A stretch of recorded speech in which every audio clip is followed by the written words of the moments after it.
We'll see how this video goes. The dog is currently harassing the cat. You gotta go. I'm not near the snakes, you know that. I got my T-Positive Batik here. I was looking for ideas to do in today's tip video, and someone brought up a good one, which is pertinent, talking about preventing and how to find snakes when they've escaped. The reason that I said it's pertinent is last night I was doing some last checks before I turned in for the night, and I had a snake that was out. How he got out, I have no idea, because he's in an enclosure. It doesn't even make sense for him to get out, and there was no clear path, but he was out. And it's the longest it's ever taken me to find a snake that was out, and I haven't had it happen a lot. It always seems to be Borneo shorttails. Bloods, I've never had bloods get out. I had one Sumatran get out, and she was gravid, and she was just pushing like crazy, and eventually worked her way out, and she was an adult, so she was just sitting on the floor. But Borneos seem to know how to open racks. There's something in them. I don't know what it is. I've had like 5 different Borneos that know how to open them. Guys, knock it off. So I don't know what it is, but if you keep Borneo shorttails, make sure you secure them, because they seem to just have a knack for figuring out how to slide those racks open. So anyhow, as far as preventing escapes go, which is the best thing to do, you know, it's always better to be proactive and prevent a situation as opposed to react to it. So a good way to prevent them, obviously it depends on the enclosure type that you're using. If you are using fish tanks, you know, for, you know, colubrids or whatever you have, colubrids can be very tricky.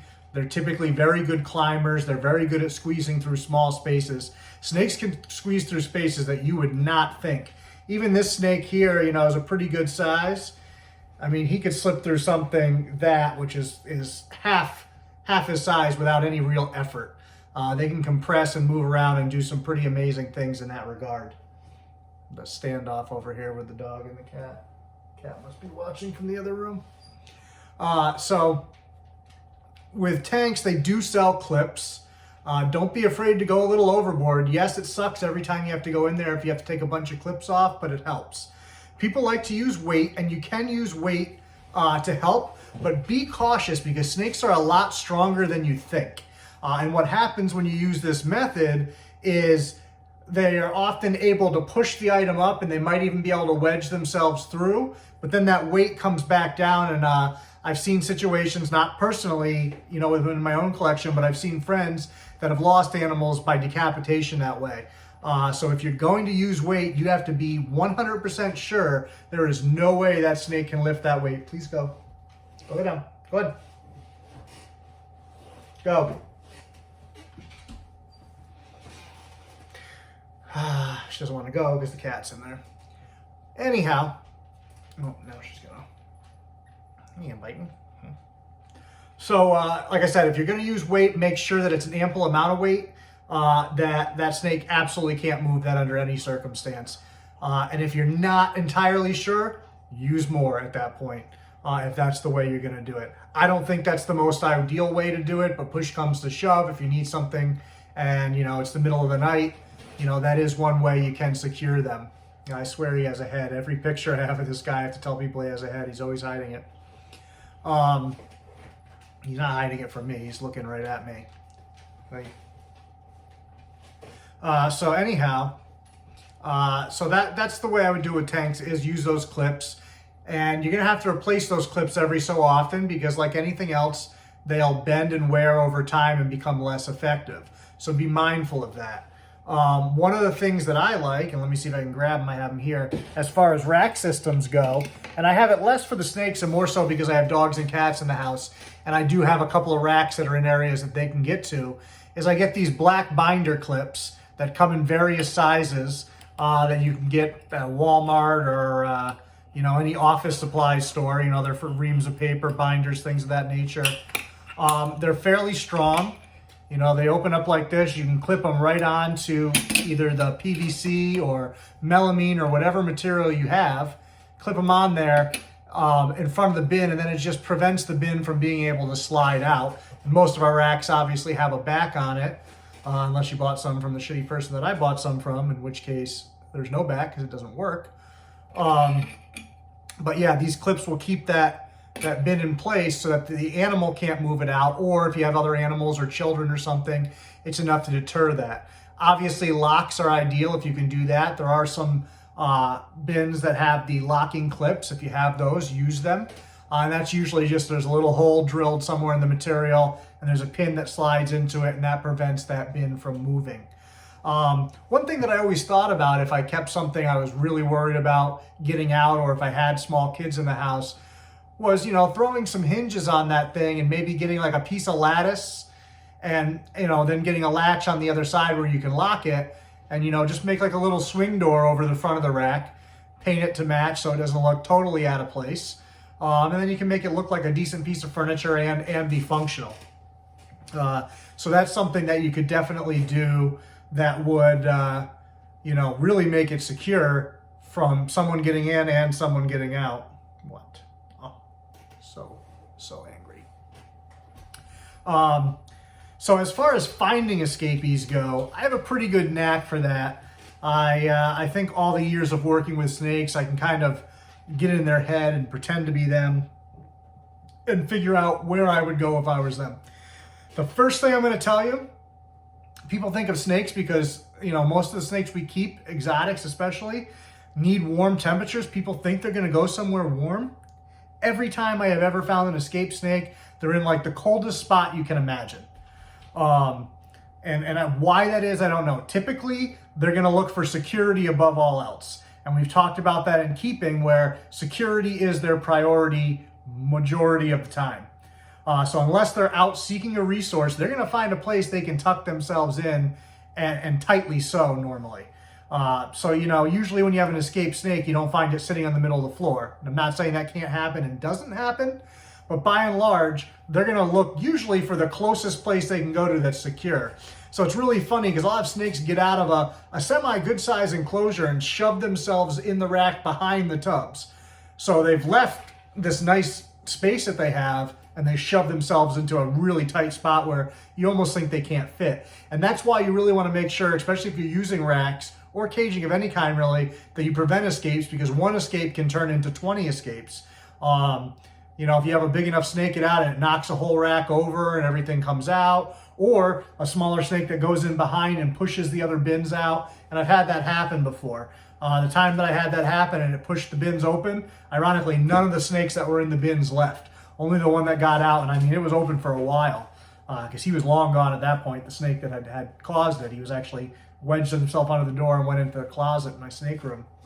But those other snakes were just sitting in their bin like business as usual, didn't even know that they could get out, I guess, or didn't care, one or the other. Granted, they're short tails, and short tails don't really move unless they have to, or they think that there's, resources to be had. But I definitely recommend starting from where the snake got out and working your way around in some kind of quadrant or system so you're not being redundant. And then if you have a situation like I have that closet in the room, I'll clean that whole closet out, go through everything, and then I'm going to block that door to make sure nothing can get in and out of there. So now I know I cleared that area, prevent anything from being able to get in there by whatever means necessary that you can safely do. You can wedge a towel under there, whatever it is. Get one of those door stop things that go there, whatever you want to do that prevents that animal from being able to enter there. So now that area is clear, you don't have to waste your time there again. I would say 95% of the time snakes get out, they're usually within a few feet of their enclosure. And it depends on the species, their activity level, their nature. So you do want to consider those things. But I can also tell you, I found completely terrestrial species up before, and I found arboreal species buried under shit. So you have to throw some of that stuff out sometimes. You can start looking in those places because it's logical, but don't assume just because the snake's behavior is one thing or another. Captive environment, everything changes. The way that they go about things is different. So you got to keep that in mind. But usually I'll start in quadrants and look.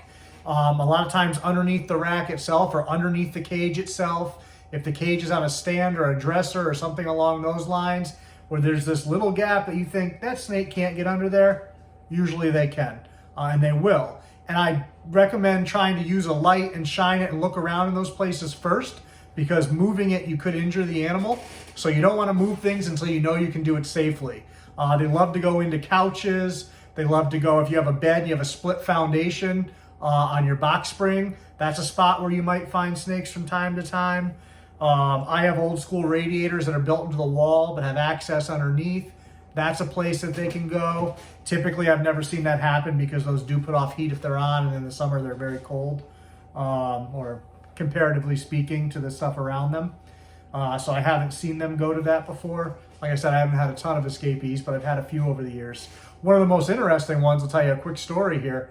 I had a 10-foot African rock python that I could not find in a sealed room that it could not get out of. This room was probably 18 by 12, if I had to guess, rough estimate. Had a walk-in closet, but the closet had no doors on it. What had happened is I ended up having to pick the snake up a little earlier than I anticipated. I wasn't finished putting the enclosure together. I had a custom 6x3 enclosure for this animal, and I had some finishing touches I needed to put on it to make sure it was secure. So I put him in a holding bin overnight thinking, worst case scenario, he gets out. There's nothing he can get into. The room is sealed. Not a big deal. No one else is going to be coming in the room but me. I'm comfortable with rock pythons. I've kept them for a long time. So I come in the room the next morning to finish up his cage, and lo and behold, the holding bin is empty, nowhere to be found. So at the time, this room was essentially my snake room. I had like a dresser in there, and then I had some clothes in the closet, but by and large, it was a snake room. And I only had maybe 15 snakes at the time, 20, I don't know, it wasn't a lot. So I had a vision cage that was on the floor, just on like a little platform, but there was no space there. That was like a 5-foot vision, had a berm in it, and then I might have been a 6-footer. I don't remember, this is a long time ago. We're going back to like 2005. And then I had another 75-gallon tank that had a berm in it that was on top of a dresser that had weights holding that down at the time. And like I said, it's 2005, so I was not the best keeper. I would never ever put a berm in a tank again, but back then I had one in a tank. I had a retic in the tank at that time too. A little bit bigger tank, but she was a dwarf retic, GMP, I believe. So she wasn't all that big. So her cage was on a stand. There was nothing, it was an open stand, so there's nothing underneath that. I had my water pythons on one stand. I had an entertainment center that had a bearded dragon, and I think there was 2 bearded dragons up on there at that time, as a matter of fact. I had a big cage and it was split in half, one on each side. But I couldn't find the snake anywhere. Tore this room apart. At this point, I started to get concerned, so I went over, I talked to my neighbor who was afraid of snakes, but I said, hey, John, do you mind just standing here while I look for this animal, because I don't know where it is, and I'm a little concerned it's going to be in a spot where, you know, maybe I'm in a compromised position trying to get it out. And if you don't think a 10-foot rock python can kill you, you are stupid. I'm sorry, because they can. They're very, very powerful animals, no doubt. And especially one that doesn't know me, and now it's found a secure place somewhere and I have to take it out of there, probably not going to be happy. So John was there for about an hour while I looked through this room that there's just nowhere I could figure out. Well, the dresser, which was full, and it was a huge oak dresser back when they used to make things nice, not some pressboard piece of junk. This dresser was 6 feet long, probably about 3.5 feet tall, maybe 4 feet tall even. Very heavy dresser, you know, one of those things that took like 3 of us to get in the house. On top of it is that 75-gallon tank with that Burmese python in it, with weights on top of that to keep, you know, him in his cage. Not that he was a pusher anyways, but I had it on there just for whatever. Could not find this thing. Well, all of a sudden I got frustrated. John's gone home at this point. I went to open the bottom drawer of this dresser to get something out of it. Stuck. Wouldn't move. I went to pull a little harder, not even thinking, and all of a sudden I heard the sound as this rock python sucked in air, and on his back he picked up that entire dresser full of stuff, oak dresser, with the 75-gallon tank, with the weight, with the berm.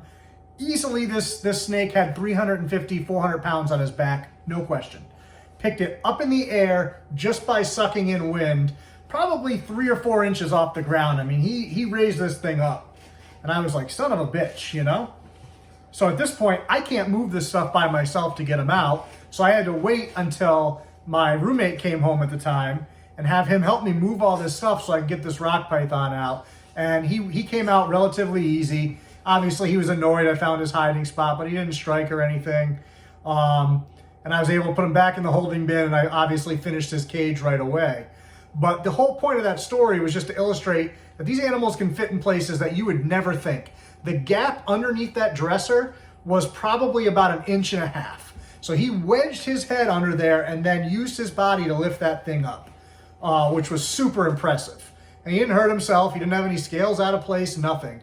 I mean, these animals are strong, they're smart, and if they want to hide, they're going to find a place to hide. So keep that in mind when you're looking. And worst case scenario, if you really have trouble, it's a super pain in the ass and it won't work if you have kids or other animals or things. But if you have carpeting or even with floors, you can put something like baby powder down on the floor. If the snake is moving around at night or something while you're asleep, you'll be able to track it that way. Sometimes putting food out will entice them to come out. But depending on the species, especially a lot of people tend to lose ball pythons, they're willing to go long periods of time and wait for food to come to them. So they're going to have to be pretty hungry to get them to come out for food. But I did have a snake, a friend of mine's snake, that got into the wall once, and I did get it to come out with food. Not even intentionally. I was actually feeding another snake that was next to where this hole in the wall was. I didn't even know the snake was in there, and it came out of the hole in the wall to go, sorry buddy, to go after the food that was in my hand. Scared the shit out of me.